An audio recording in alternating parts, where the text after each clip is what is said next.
শীতের দুপুরে লাউ শাক খেতে কার কার ভাল লাগে? আমার তো দারুণ লাগে। আমি শিম, আলু, বেগুন, গাজর, কুমড়ো আর মটর ডালের বড়ি দিয়ে বানাচ্ছি লাউ শাক।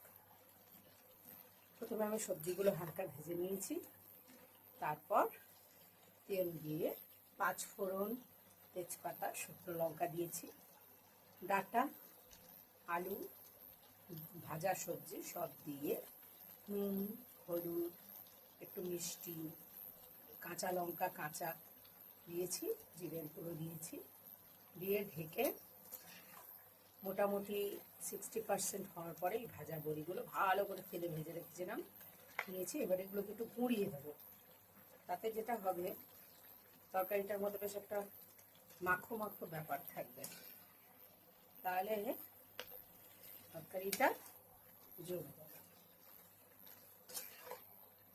এই যে অলমোস্ট আর 4-5 মিনিটের মধ্যে তরকারিটা হয়ে যাবে একেবারে রেডি। আর শীতকালে লাউ শাক দারুণ লাগে খেতে।